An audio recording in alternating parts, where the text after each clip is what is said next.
3, 2, 1. Welcome back to another episode of AT Talks. We're on topic 2. Still talking about burnout. Today we're with Dr. Nick. I didn't introduce him as time, but he's got his doctorate in athletic training. And we're with Jen. So who wants to talk first about burnout? You said you had an idea, so why don't you go first? Oh. She cut out on my screen, Tom. I couldn't hear what you said. She said that you had an idea to talk, so go ahead and talk. Sure. Yeah. So I honestly, when you asked me to go on this, I wasn't really interested to go on this initially, but that changed yesterday because I heard a great conversation from a chiropractor and a rheumatologist. And these were just two practitioners talking about patient care, struggles, challenges, etc., within their own practice. And both of these providers work for a hospital system, so that's the setting we're thinking about, clinic-based care.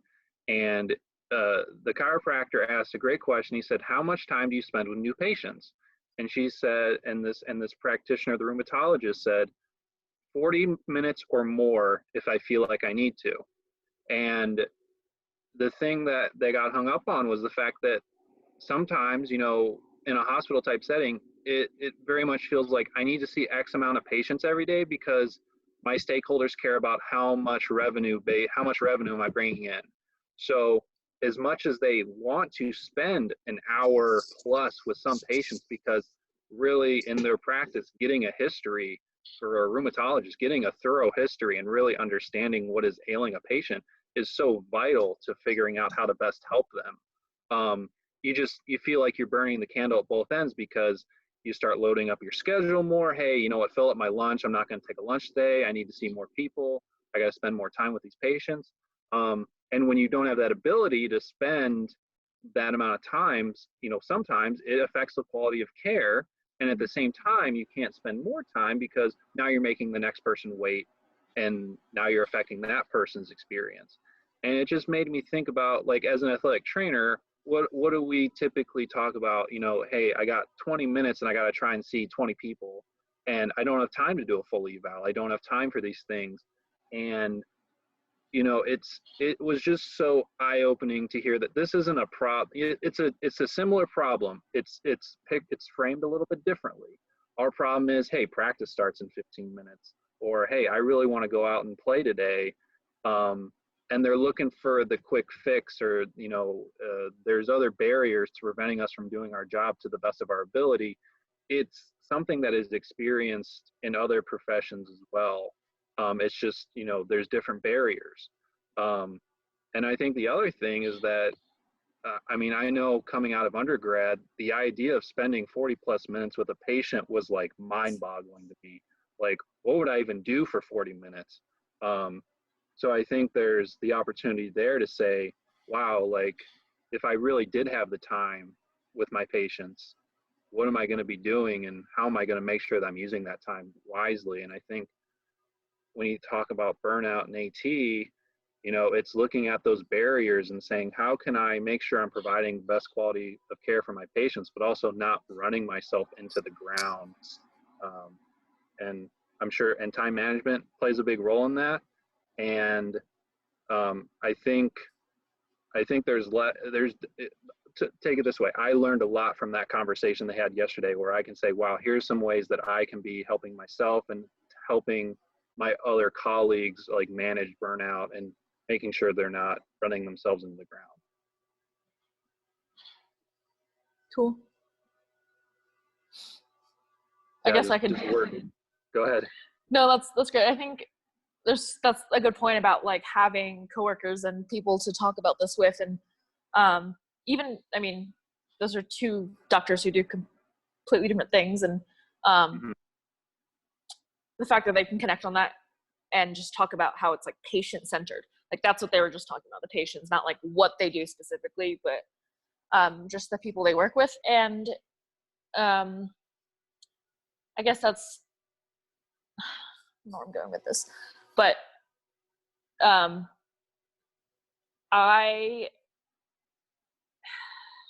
okay, this is where I'm going with this. So As a clinician, I guess I'm very like results oriented, and I want like to see the range of motion increase, or depending on, you know, what the goal is. And I want to see them do this, and I want to see them do this, blah, blah, blah, all these goals.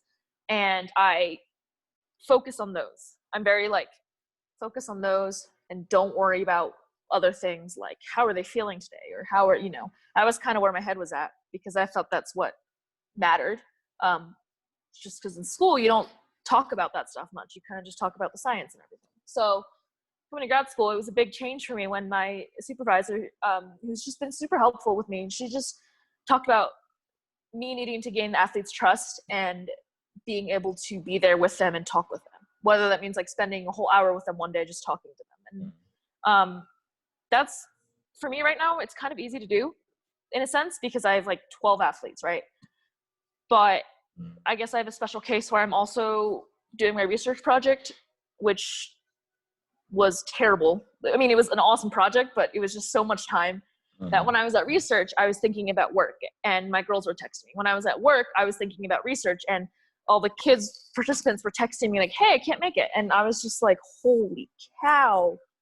And then on top of that, I had school and then applying for jobs. So just like so much stuff to do all at once. I was like, how am I supposed to find time to just even like care about them, in the sense of sitting with them and being there? And to me, the biggest key was just the idea of being present.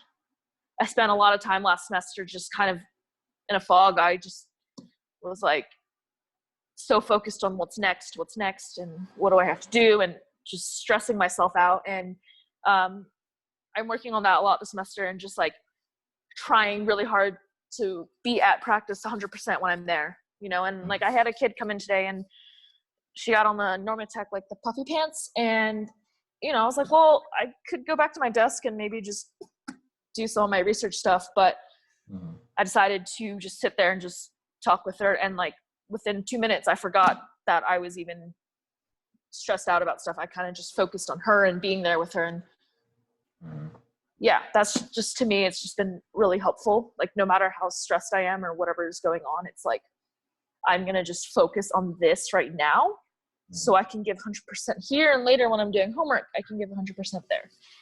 And that's a lot easier said than done, because I kind of cry about once a week right now at home. That's not bad. I have friends that cry every day.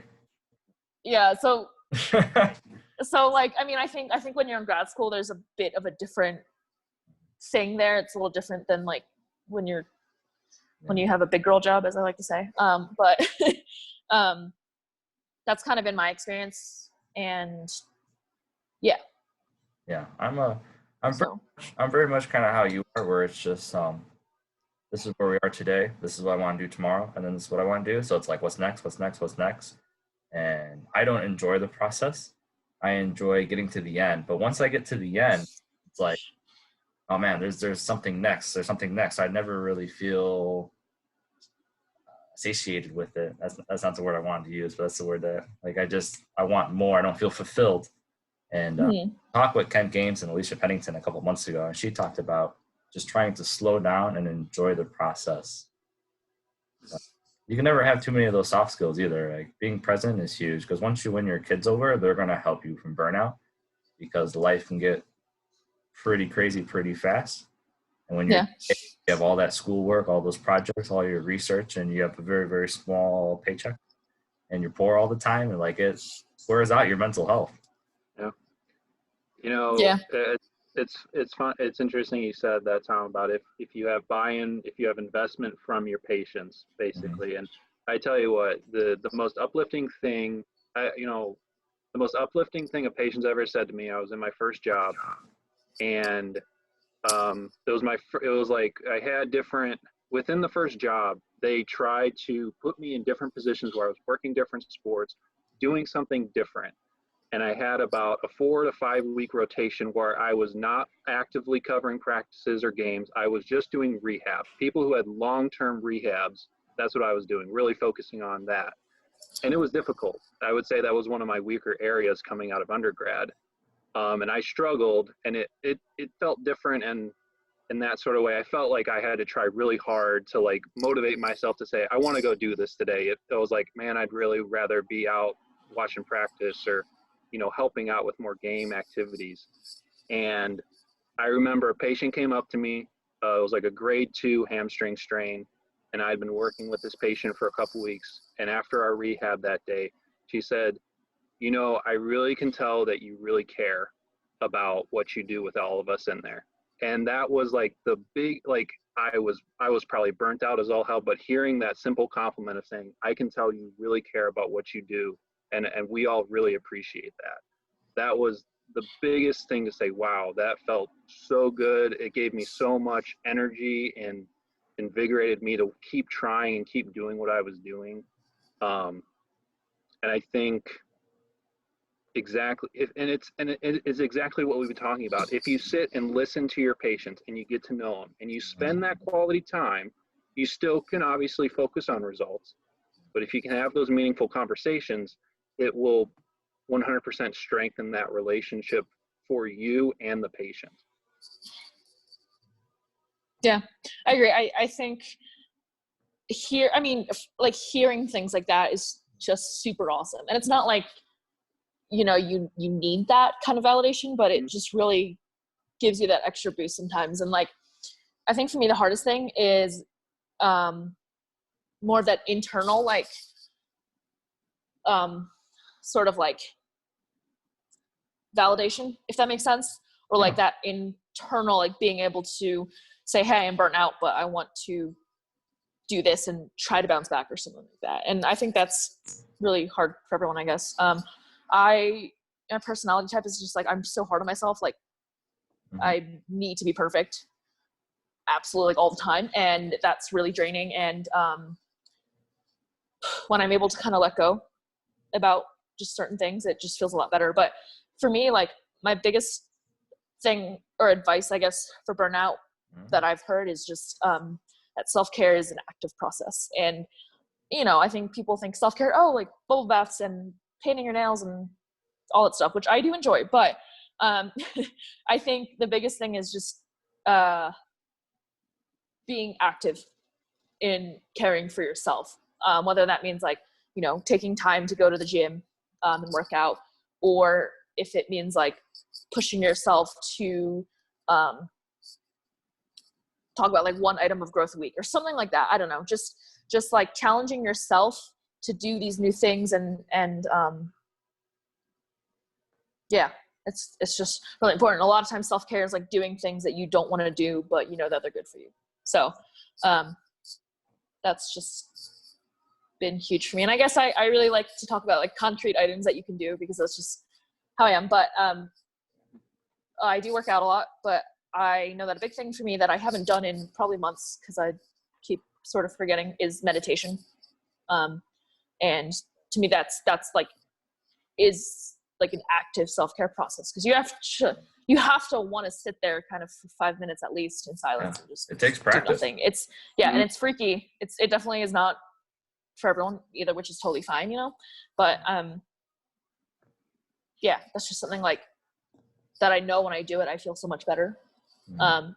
But when you're burnt out, sometimes you're just like, I don't want to do anything. You know, all you want to do is just sit on your couch and eat popcorn and cry. So that's.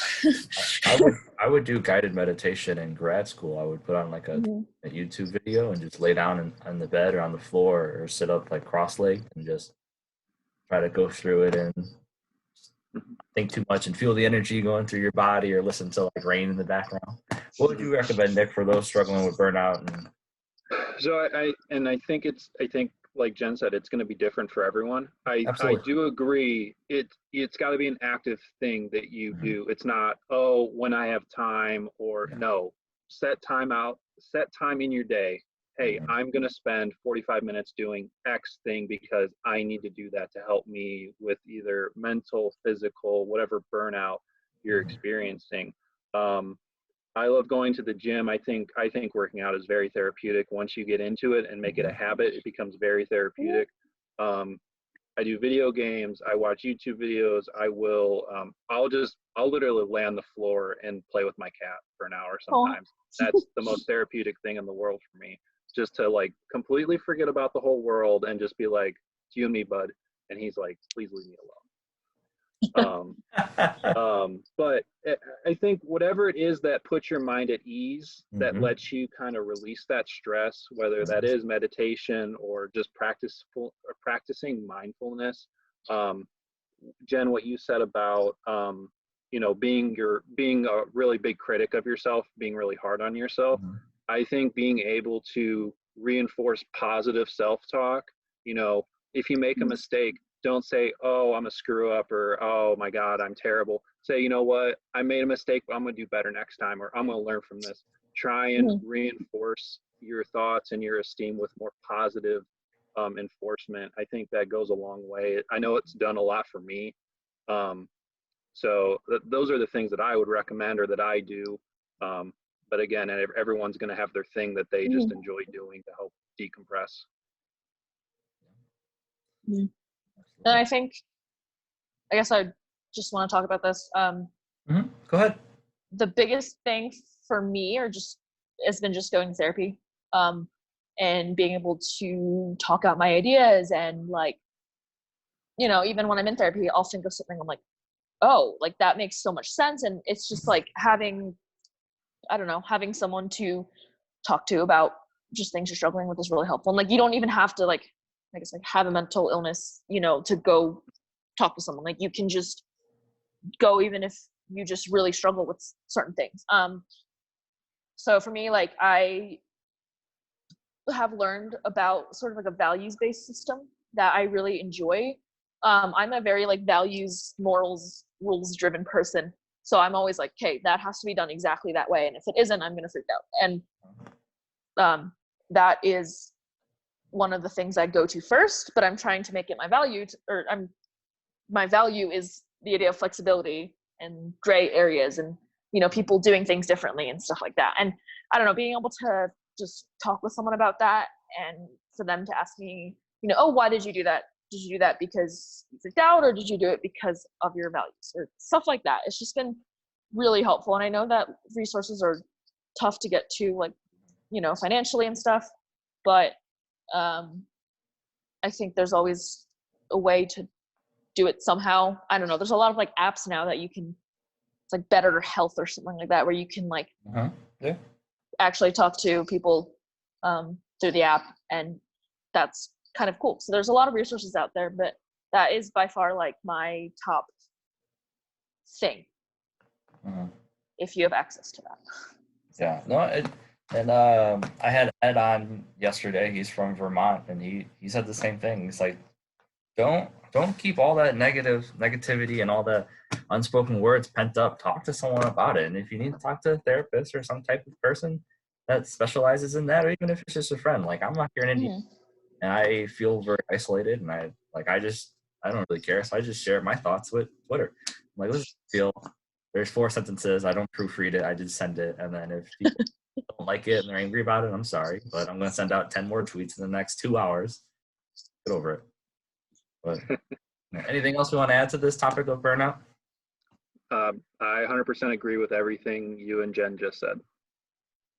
Well, thank you, because we're right. No, I'm just kidding. Just kidding. Oh, okay. One of the things, I don't know if this was in the Alicia Pennington discussion, but as providers, we always give ourselves, and it's like pouring from a cup, and they say you can't pour from an empty cup. And someone said, well, you don't have to pour from your cup, you can just overflow. Find what fills you, and then once you overflow, you can really impact those around you. Constantly giving yourself. Yeah, I thought that was a unique way to discuss that. But I appreciate the two of you coming on, and I hope to have you on for future topics. I don't know what your topics are yet because we haven't voted on them, but we'll find out in the future. So, cool. Sounds good.